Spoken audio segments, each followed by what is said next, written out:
The following is a conversation with Christian Goldhart, a musician and a self-published author. Welcome, Christian. How are we doing? Doing good, Josh. How about you? Oh, I'm doing great. I can't complain. I've survived the week, and now we're here, be able to talk some music and Yeah, get to catch up. It's been, I don't even know how many years. about 8 years. Has it been that long? 7 or 8 years, yeah. Oh my goodness, you're making me feel old. How do you think I feel? Oh my goodness, because we met in college, and what year was it? 2017. 2017. So, wow, yeah, that's a while. Yeah. So, what have you been up to since we last ran into each other? A lot of different things. I got married. I finally got my associate's degree. I'm a dad. Oh, exciting. Yeah, it's pretty Boy, wonderful. girl? It's a girl. She's a girl. Okay. Her name's Elise, and it's pretty wonderful. It really changes your perspective on life. Yeah. Oh, I'm sure. I'm not a dad, but when I got nieces, I was like, you know what, kids are kind of cool. Yeah. So, For sure. very cool. And what are you doing now for as far as a career and? So I want to eventually become an LCSW, which is a licensed clinical social worker. Okay. Or in other words, a therapist. Yeah. And I still need to get a bachelor's degree and a master's degree before I can do that. Yeah. Right now, I'm working. I work full-time delivering packages for a delivery service provider for Amazon. And we're hoping to move out to Laramie, Wyoming here pretty soon so that I can do my bachelor's degree out there. Oh, really? In Wyoming? Huh? Yeah. Be closer to my parents because that's where they live. Oh, okay, that makes sense. And then that way we can be closer to them, and then I can get my bachelor's degree done in Wyoming and sort of diversify my education, not do all of it in Utah, Yeah. No, that makes sense. I think it's good to get out of state from where you grew up sometimes just to see what's out there, and that's very exciting. So, okay, so I also know that you also like to write. Yeah. Is that correct? Actually, yeah, I do. I love to write. I'm a self-published author. I've written a book called The Search for the Prince. It's available on Kindle Direct Publishing. Okay. And I currently have another 17 or 18 books planned. Wow. And I'm in the middle of writing the second book. So there will be 3 quadrilogies, and there will be a quadrilogy that takes place in the past on another planet, and then there will be a quadrilogy that takes place in the present on Earth, and then there will be a quadrilogy that takes place in the future. Okay. Wow. And then I'm going to do like a Merlin retelling, a King Arthur retelling, a Dracula retelling. Okay. Wow. You got a lot of things planned out, it sounds like. Yeah. I'm So, excited. with that, do you ever picture how you'd want, I don't know, music in the universe, if you will, to sound like? Have you given any thought to that, or Well, more just the story and obviously the beef of it, but Have you ever read The Silmarillion by J.R.R. Tolkien? I can't say I have. So it's probably in my top 3 of favorite books. Okay. And at the beginning, Eru, or Iluvatar, who represents God, sings. And he sings into being the Valar, who then sing their own songs and create Middle-earth. Okay. And it's by the power of music that everything is created. And I think that that's incredibly powerful. I sort of took a little bit of inspiration from that. And not to spoil anything, but you'll read a little bit more about it in book 2. Okay. So to be continued. To be continued. Yeah. Yes. But I really love the concept that music shapes things. In The Inheritance Cycle by Christopher Paolini, when the elves cast a spell, they sing. They sing the magic words, and that's how they cast the spell. And I think that it's very powerful to think about that because music has a power. I was reading a study recently that each individual person has their own frequency within their DNA. Yeah. And that certain music played will affect them because it will strike a chord within them at the molecular level. That's pretty cool. I've heard of similar studies done on that, and I mean you hear, we weren't on the same frequency like when you're like dating someone or something like that, right? Definitely. Which I think there's a truth to that, right? I mean, and if you break down like the creation of everything, music is the universal language, right? Absolutely. So I definitely think if that's the case, God, you probably used magic, or a creator made magic to make things into being, right? Absolutely. In the Bible, which you can either take it as a history book or a religious book. It's up to you. But in the Bible, it says, "In the beginning, the Word was with God, and the Yeah. Word was God." And I think that that's very powerful as well. Just the thought that words have power. Yeah. No, and I agree with words do. It's like when you're a kid, you used to say sticks and stones may break your bones, but words will never hurt me, or whatever what the saying is. Yeah, yeah, Close enough. Um, but in a way, words like do have power, right? definitely. I do think though, and I had a discussion with an old roommate about this, that it also depends on what the intention behind the word is, right? Because he was like, well, swear words don't really mean anything. I was like, well, I mean, they kind of do. And he's like, well, you could say in such a passive way. But I'm like, but it also has that meaning, and it has that meaning, Right. right? So, So, my dad is not a big fan of swearing, and I have a really bad habit of swearing, and so I taught myself how to swear in Klingon, which is a made up language from Star Trek. that's so funny. That's awesome. And my dad is like, "What are you saying?" And I'm like, "Oh, I'm cussing in another language, so you won't understand." And he's like, "Yeah, but you know what it means." It's true. Yeah. It's the exact same thing. It's like, yeah, if you just know another language, I know people like they'll swear in Spanish or something, and you're just like, that's not any better. It's like it makes it less obvious to people that don't know, but Definitely. you definitely still know. So that's funny though that you Yeah. swear in Klingon. There you go. Yeah. Whether or not people knew that about you or not, now they do. Yeah. I mean, yeah, Well, let's kind of like gear things towards a little bit more of some of the questions that we want to talk about, for sure. and topics.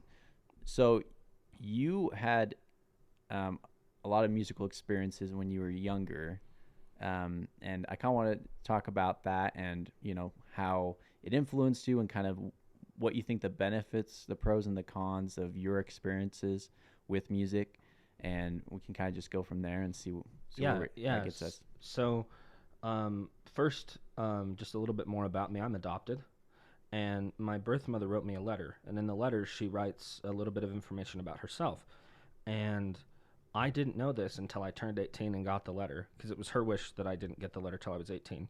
um, but she played piano, so my parents wanted me to play an instrument, and they gave me a choice between piano and violin, and I chose piano.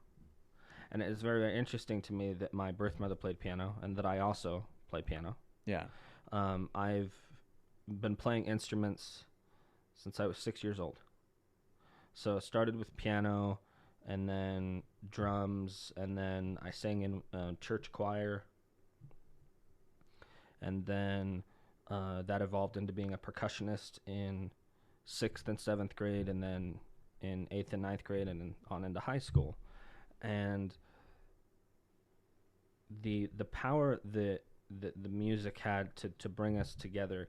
My best friends were in band with me, Oh, that's awesome. and that's just who we were. Like, we lived, we breathed, band. Yeah. I carried a bass drum in marching band, and if I close my eyes, I can go back, and I can see myself marching in the parade down the street, playing the songs, and I felt alive. That's like the only way I can describe it. I felt alive, Yeah. and I feel like there's something missing. I'll look back on those fond memories, and I'll think, I want something like that back. I like to be able to give of myself to other people in the performances that we gave in band, whether it was the drum line, where we did a Michael Jackson tribute my sophomore year of high school, or whether it was, my Eagle project, where I did a fundraiser and I bought parts for the drums. And then I educated the class on how to properly tone the drums as part of the project. Yeah. Which is a good skill to know. Right. Not everyone knows how to do that. No, it's very important to know Yeah. how to tone a drum, because a drum isn't just a drum. It makes a specific tonal sound. Yeah. And so if you don't know how to tone the drum to make the sound that you want, then the music's not going to sound right. Yeah. And then it's just like sounds like crap. Yeah. No, it really does. We had several drum sets that were part of our allotment of instruments, and we pulled one of them out, and like it was totally out of tune. Oh So no. to retune the whole thing, spent like 4 hours doing it. Yeah. Oh, I believe it. Yeah. It's. I mean, if the toms are off, and you start playing all the toms, it's just like, wait, why does this sound so weird? It doesn't sound the way it should. Right. Have in our minds, we know what it should sound like. Exactly. Because we're used to hearing it. Exactly. But then when it's some of that back end stuff that like, people just don't think about. Exactly. Like you don't think about, you go listen to your favorite band, or you go see a concert or something, or even like Taylor Swift. You listen to her music, and it's like, if the drums weren't toned properly, then the music would sound wrong. Yeah, 100%. And some people wouldn't be able to put their finger on it. Right. They'd be like, I don't know, it just doesn't sound good. Right. Right. But, those that are attuned to listening to things for that, and maybe have a little bit more education in the music world, would be able to pick up on that pretty quickly, I think. So I would agree. Yeah. So, do you still have your bass drum? No. So the bass drum belonged to the school. Okay. But our teacher let us take them home to practice, and I lived on Wesley Powell Drive in St. George. Yeah. That's where I grew up, and I remember marching up and down Wesley Powell Drive playing my drum, practicing getting the timing right on the clicks. So they had these metal plates that were screwed into the drum, so that you wouldn't damage the rim. And when you had to do a rim click, you would hit the metal plates instead of hitting the rim, because the metal mallet would dent the wood of the rim. Yeah. So they had these plates, and I remember, because you'd click on certain steps and you had to hit on certain steps, and I remember marching up and down the street just practicing. That's pretty cool memory to have. Yeah, I feel like not a lot of people, were blessed in the way that I was blessed, where, my teacher trusted me enough to take the instrument home. And, Mr. Stuckey, shout out to you. You were a great teacher. Mr. Stuckey. Yeah. Stuckey, what was his first name? I don't remember. Okay, because I know at Snow there was Brian Stuckey. I don't think they're related. Oh, dang it. But I mean, they could be. Who knows? But I remember Mr. Stuckey was he was the man, huh? He was the man. Like, he had stacks and stacks of music in his office. Oh yeah, and that's pretty cool, actually. And like, he'd pull one out and like give it to us to like go practice on and stuff, or we'd go into his office and he'd play like Trans-Siberian Orchestra. Yeah. They're where they go and they're like using ice to make sounds. Oh yeah. And we were joking and we were like, "Hey, field trip to Iceland." And Mr. Stuckey's like, "Yeah, I wish that was in the budget." But yeah. No, I love Mr. Stuckey. I mean, the things that he taught me, the things that music taught me, but that he taught me,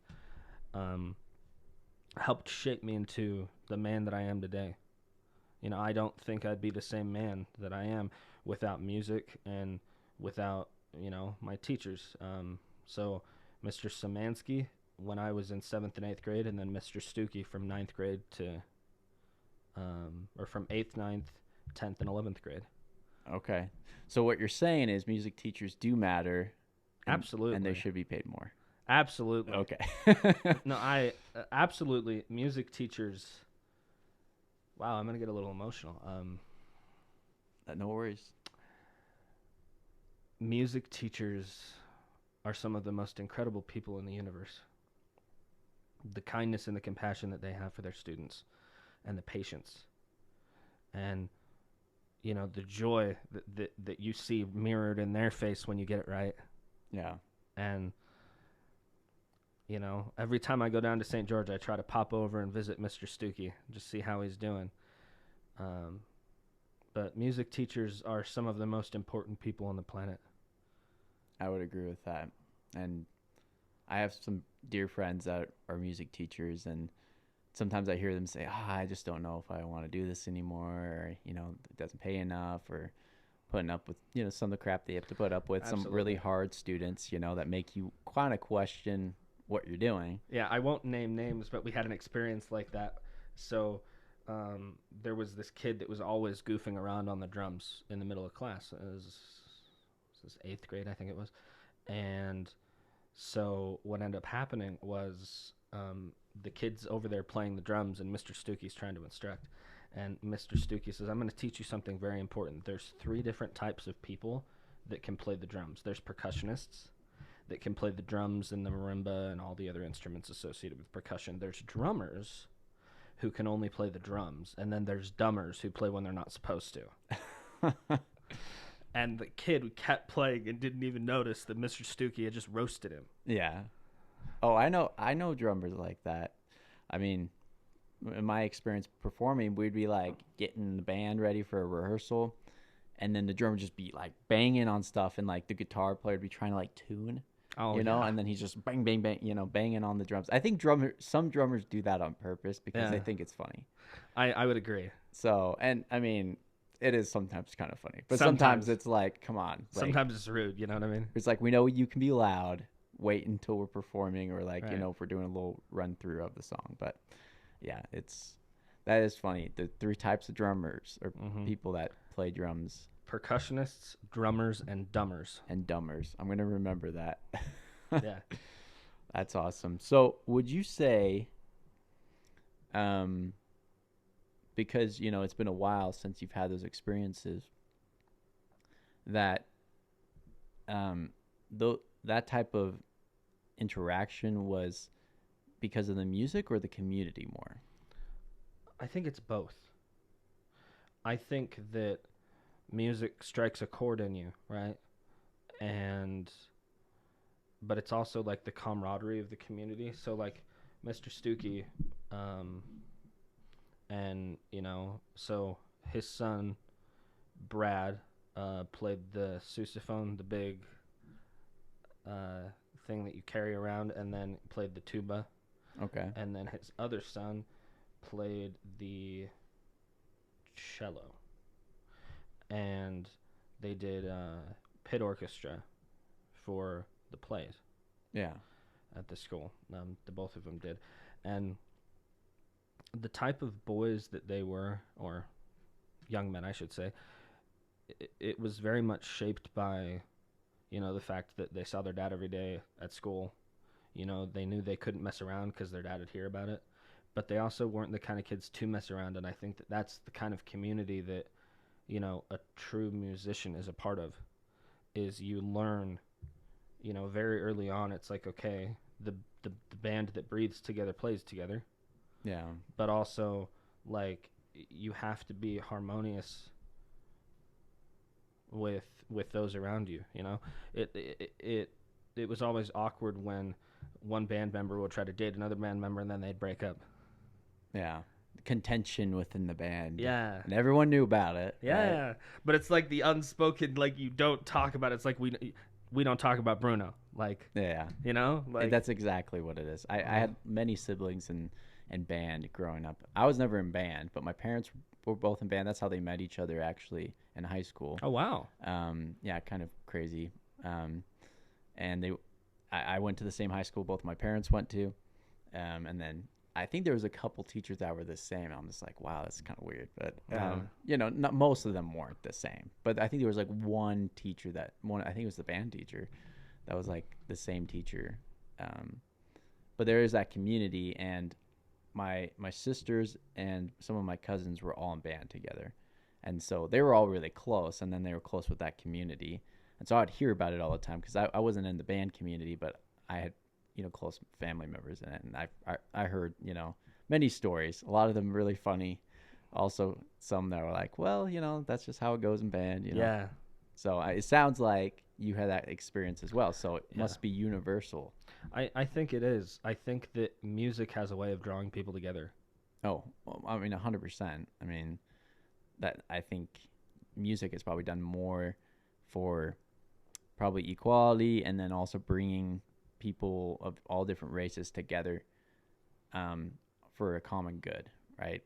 I mean, music can bring people poor, rich, young, and old, wherever their background may be. All obviously, there's lots of cultures out there that have specific styles of music, but that gets me interested in their culture personally. Like if I hear like a nice Spanish guitar playing, I'm like, ooh, that actually sounds really good. Like I was at an authentic Mexican place, with my brother over the weekend, and they had Mexican music playing there. I was like, man, this guitar sounds so good. I don't know what they're singing about, but it sounds really cool. Right.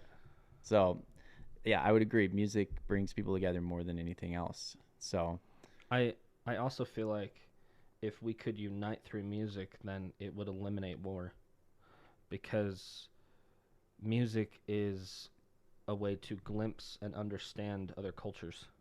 oh yeah, and I think if we used it with a purpose for like, and I mean, and some people probably have tried to do this. I know in the 40s, a specific country, I won't say which one, which I'm sure you can guess, try to use it for kind of evil purposes. Right. Right. That's all I'll say right now. And there's such things as rally songs to rally you up, against, like, for a cause.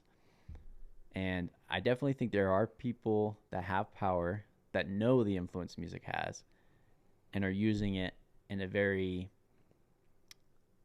I want to say, like, they're misusing it, maybe is the best term. I agree. So, and I could give examples, but I think people know what I'm talking about a little bit. So, I agree. yeah. No need to sully the waters. Right. With that, I'm going to take a sip of my hot chocolate that I just realized I didn't even warm up, so it's going to be cold. Oh, You all done with yours? Man, you downed that. almost. Hey, I hadn't had anything to eat all day. Man, that's crazy. Do you usually not have time to get food when you're working, or? No, we don't have a lot of money right now, so I don't like eat out. I usually bring Yeah. snacks with me. Yeah. And today it was a combination of I forgot to bring snacks with me and they didn't have snacks there. Okay. Sometimes they have snacks that they give us at the warehouse. Yeah. Fair enough. I'm trying to not eat out as much because it's terrible for your budget. The thing is, I like the social aspect of going out to eat Absolutely. with a friend Absolutely. But And that's what kills us, right? yeah. It's like the social aspect. It's like, okay, I'm gonna go, get drinks with my friend, Yeah. just like soda, and then it's like there's a bar, the Legends Bar and Grill in Salt Lake. They have really good food. So of course you got to go and get some, right? Right. And so we went, and I'm not gonna say how much I spent, but let's just say that after I paid the bill, I got a text that said, "You spent how much?" It's like, oh, Shoot, from the wife. yeah. Shoot. Luckily, I don't have that problem right now, but it's not the wife saying something; it's me saying something to myself. I'm Right. like, okay, come on, Josh. Like, you shouldn't have spent that much money. Right. Like I got home and I was like, she's kind of right. Like I shouldn't have spent that much. Yeah, it's especially in the economy that we're in right now. Definitely. But anyways, enough about food. Yeah. Just gonna get more hungry, right? Right. So you talked a little bit about your kind of past experiences with music growing up. Now that you're a dad, what have you seen, or how have you seen music affect your girl, and what are you hopeful for, like for her to discover and maybe get out of it, music growing up? Definitely. I want to encourage her to play an instrument. Excuse me. I hopefully will be able to pay for piano lessons, or I could teach her the basics because I still know Yeah. how to play. I'm not like world class or anything, but I can play. And Probably get her started, and Yeah. then once you kind of get to the point where you feel like, well, probably get someone that just does this all the time so she can be proficient. Definitely. Yeah.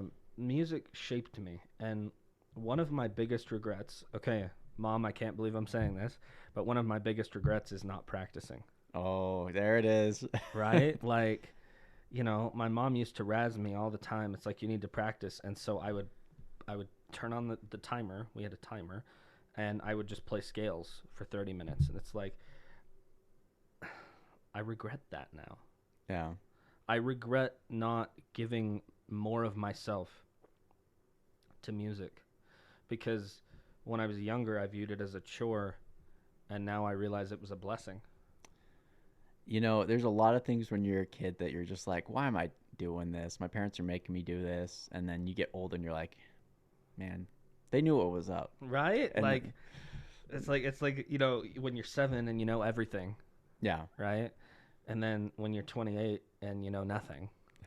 Well, there's that saying, the more you learn, the more you know that you know nothing, or Right. something along those lines. So, like, the Right. more educated you get, you understand that there's so much more that you don't understand and you haven't learned yet. So, like, the most educated people are usually the people that are like constantly still learning because they know they just haven't learned the things they want to learn yet. Right. And there's just so much out there. You asked, what I want my daughter to get out of it, and I think about I think about Star Wars Star and Wars, that opening fanfare, and how I don't know what it is about John Williams music, but I have this quote that I should share with you really quick, actually, about John Williams. Oh yeah, let's hear it. So, it's Steven Spielberg said it best. Without John Williams, bikes don't fly, nor do brooms in Quidditch matches, nor do men in red capes. There is no force. Dinosaurs do not walk the earth. We do not wonder. We do not weep. We do not believe. And, I think Steven Spielberg nailed it. I think of Star Wars and that opening fanfare that while the intro to the movie rolls back and the way that it makes me feel. And that's what I hope for my daughter, is that music will move her in the way that it has moved me. Yeah. Well, I think that's something that every parent should want for their kids, is you know to move them and maybe be that escape for them if they need, or motivation or purpose. I mean, for some people, music is their complete purpose, right? And it's it's kind of cool to see because for whatever reason, us as human beings, music calls to us. And I think it's not just human beings. I think it's any living thing because birds sing, animals are drawn to it. Like I forget what type of music it is, but there like you can calm down bees with a certain style. I think it might be classical music, Classical music. which is crazy to me because it's just like, okay, we're just listening to Beethoven, but the bees are like, oh, I like that. But it's because it's so structured. Like classical music has very structured forms, and they also have um, counterpart. Like a lot of counterpart in it, which there's a reason why we use counterpart. Like in religious music, if you go back to Gregorian chant, they use counterparts, and there's certain intervals we wouldn't use. One interval we would call the devil's interval, right? Which you don't play, and like especially in like sexual or not sexual, in religious music, and also you wouldn't do perfect fifths. That's just something you wouldn't do, Right. And like there's the tension between certain intervals that make us feel certain ways. So I just find that kind of really inspiring, and depending on what your kid chooses to do with music, maybe she'll love piano or pick up other instruments as well and then make that a career, or maybe it will just be something that is like a passion of hers, right? I mean, Definitely. it's different for every person. No, when she was really little, I would hold her and I'd put a video on YouTube and I would sing with the video. And as she got older, she would progress from being in my arms to sitting on my lap and watching the video. And some of her favorite music is bagpipes. Really? and uh, a cappella music. Have you shown her that song by AC/DC that has bagpipes in it? No, I haven't. Um, so my favorite musician is Allie the Piper. Ally the Piper. She plays the bagpipes, and she's actually coming to Salt Lake in March. So my mom got us tickets to see her for Christmas. I'm really excited. Oh, that's really cool. And my daughter likes listening to her songs. And I don't know if there's a genetic component to this, but I'm 90% Scots Irish, which means that my daughter is around 50% Scots Irish genetically. And there's something about the bagpipes that calls to me. Must be the Scottish part of you. I don't know, laddie. Probably. Oh, that's pretty cool. I do find that bagpipes to be interesting, and I know some people like just disdain the sound of it. I've never thought that. I'm like, it's cool. Um, I wouldn't say it's my favorite instrument. Guitar's kind of always been my favorite, but then Right. stringed instruments in general. Like I love the sound of the violin, the cello. I actually like the sound of the saxophone too. If that, if I would ever learn an instrument like that, um, that's saxophone would be what it is. I don't know if it would be a barrier, you know, tenor, but okay. So the saxophone, and you guys are gonna go see that. Do you kind of hope she'll Bagpipes. or bagpipes? Sorry, Yeah. bagpipes. No, you're I got stuck on the saxophone in my Yeah. mind. So- Repeat. Repeat, right? Would you want her to learn to play the bagpipes? I'm going to encourage my daughter in the way that my parents encouraged me. I want her to play whatever makes her happy. Yeah. So are you gonna like introduce, like, get her a set of bagpipes and be like, hey, like, do what you want with it? Maybe. I don't know. I hadn't thought about it. Honestly, if I was a parent, that's how I would do it. I'd be like, hey, like, here's an instrument. Like, I'll maybe get you a few lessons. If you like it, then go with it. Yeah. So, okay, fair enough. So, music is such a big part of your life, right? And shaping you to be the man that you are today. So now being an adult with a family, responsibilities, how do you let music affect you on a day-to-day basis, getting through work and just kind of with your hopes and dreams of your future? Like, how do you use music? I love to sing, and it's kind of strange because the only time that I ever did any singing was in the ward choir, at church choir. But I love to sing, and so I sing, Okay. and that's one of the things I do. I will turn on a playlist, my own little mixtape playlist, if you will, Yeah, and just kind of jam out to my own tunes at work, that's pretty cool. or I'll listen to audiobooks. But lately, the last couple weeks, it's been music. Yeah. Is there like a favorite thing you like to listen to? I know you said kind of like religious music Yeah, specifically, but I think that religious music is probably my favorite. I love a lot of different things, and I listen to a lot of different artists. I listen to everybody from Kesha to Eminem. I listen to Taylor Swift and Katy Perry. I listen to AC/DC. Listen to a little bit everything. But religious music, like BYU Vocal Point, yeah. that's probably my favorite. I actually have a song that I could sing you a verse of that I really, really like. Yeah, let's hear it. Let's lower your microphone just a little bit and kind of have it kind of almost to your chin. I think that'll help a little bit with the sound too. I mean, All we've right. been able to hear you, but I think that'll be better. And then Okay, sounds good. yeah, let's hear. So what are you gonna sing? So it's my favorite song of all time, and it's called "Come Thou Fount of Every Blessing." Okay. Come thou fount of every blessing, tune my heart to sing thy grace. Streams of mercy never ceasing, call for songs of loudest praise. Teach me some melodious sonnet sung by flaming tongues above. Praise the mount, I'm fixed upon it, mount of thy redeeming love. Very nice. I love that hymn. It's a good one. It really is. It's very beautiful. Yeah. When you were singing choir, would you sing that one often? Um, I we sang it a couple times. Yeah, Okay. You should do like a music video and do your own arrangement of that song. Since it's one of your favorite, like I should. that would be really cool. It'd be a lot of fun. It'd be a lot of work. Yeah, ain't that the Yeah, but how I it think I always should goes. do that. That's a good idea. Sometimes I have them, At least I think so. I mean, Depends who you ask, right? right. Usually that's the case. Yeah, my really close friends would probably disagree. I'm just joking. That's how best friends are, right? They always Right. give you the hardest time. For sure. Usually real friends will give you the most crap because they see the most potential in you. Absolutely, and I feel like that's sometimes how family is too, you know? Yeah.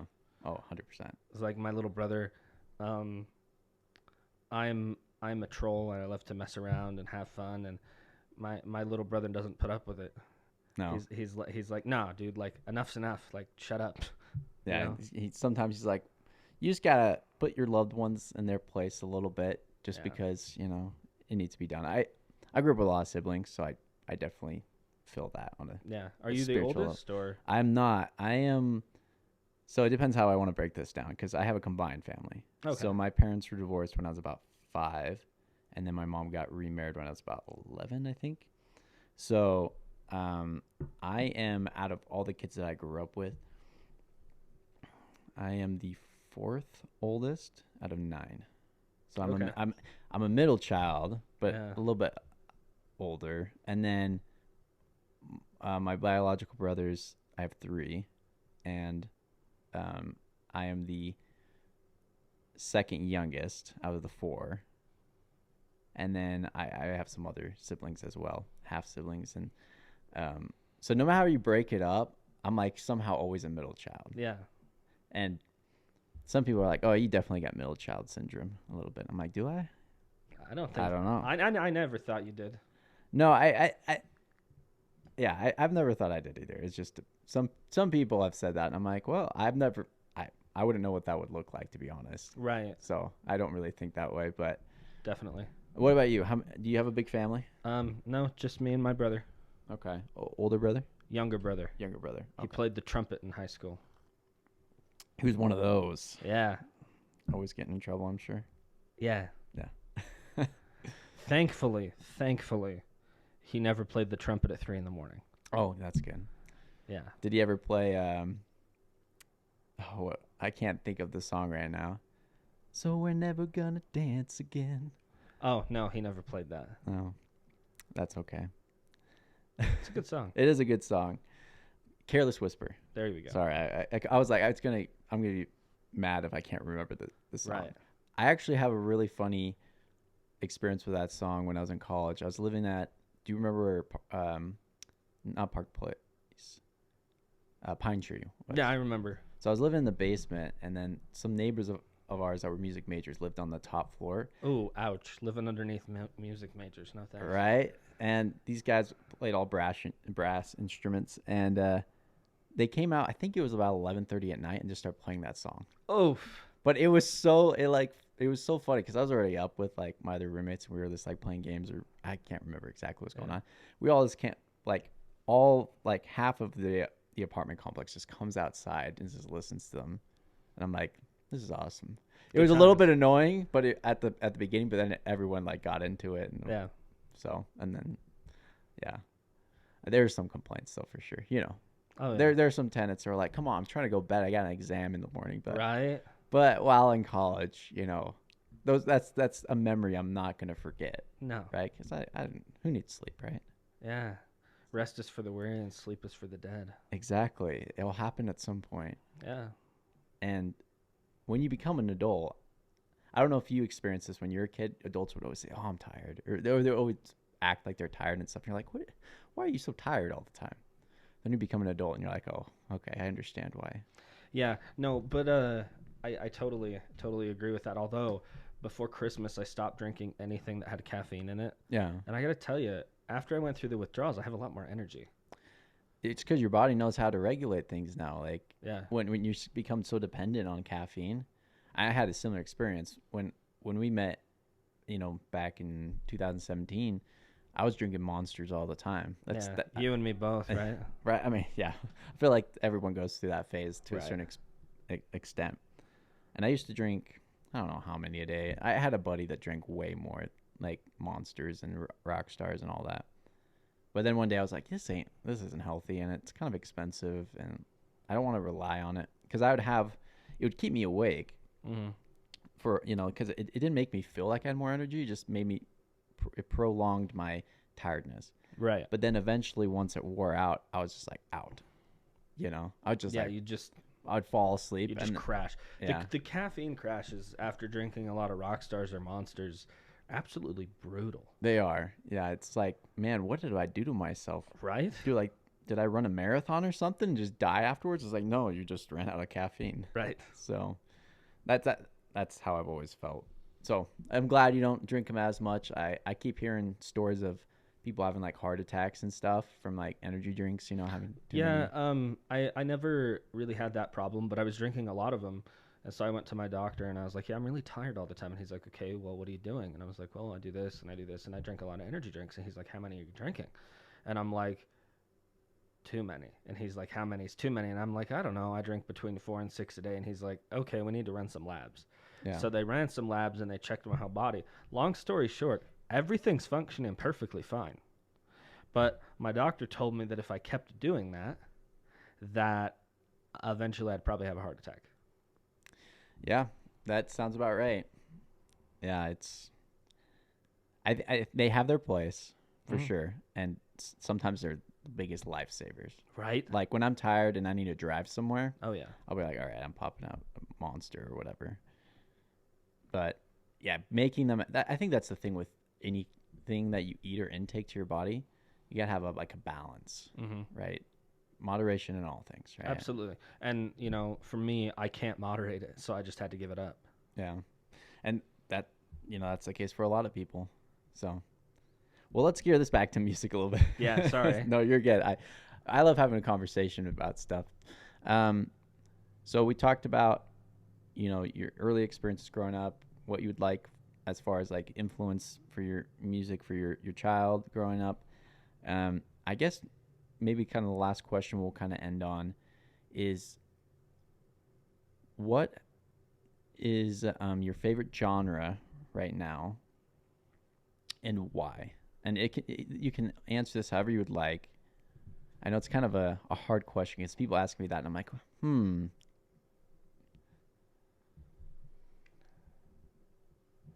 I'd have to say it's probably religious music yeah, because of the calming effect that it has.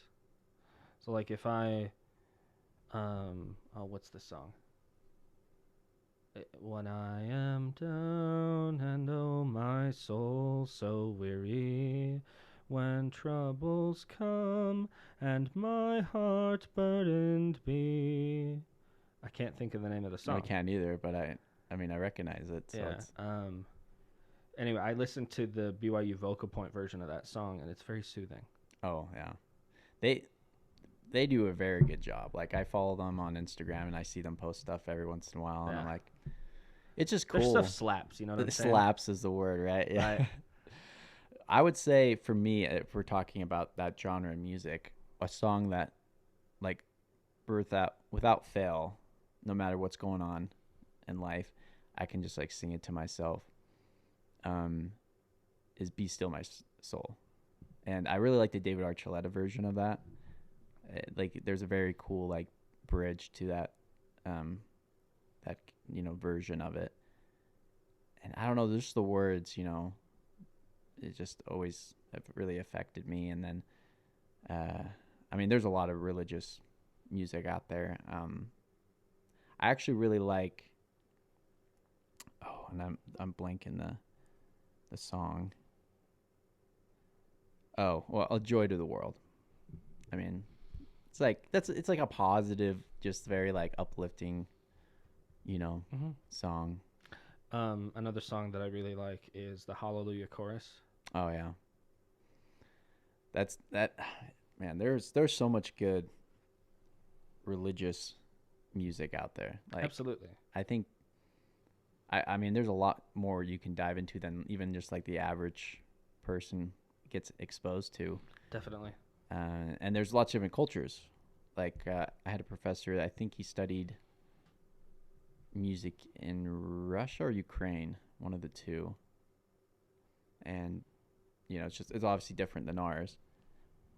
But it's fascinating to see like how, even though there's like a different language and different culture, sometimes like melodies are similar. And it's like, where's that inspiration coming from? Exactly. Right. I've often wondered the same thing. And you could say maybe it's copycatting a little bit, but in a lot of, like a lot of circumstances, there are these cultures that didn't interact for a long time, right? Like across the world, and you're like, huh. Like a good example is the lick. Are you familiar with that? Right? You hear it in jazz music all the time, but it's also a lot of pop music and everything too. Obviously, there's only so many variations of notes that you can put together, but still, it's just like, huh, why does everyone like that? Yeah. I mean, I like it. I mean, I understand it because I've heard it. Right. But if you were a different like civilization coming to Earth and you like explain that to them, they'd be like, well, but why? What's the significance of it? And maybe we just don't understand the significance yet. I don't know. I feel like there's a lot that we don't understand. Oh, 100%. So, well, Christian, thank you so much for being here on the podcast. I'm sure we could go on for a lot longer. For sure. But with the end of this, I mean, you're a published author and you do have books, or do you have a book released? Yeah. So people can buy it. Yeah. Through Kindle Direct Publishing. Right. And then when's your second book coming out? I'm hoping to get it done this year. We'll see. This year. Okay. I'm gonna challenge you to get done before October. All right. There you go. Sometimes you just need a push, right? Sometimes. That's sometimes. All right. Well, rock on, and thank you for being here. Totally. Thanks for having me. Yeah, of course.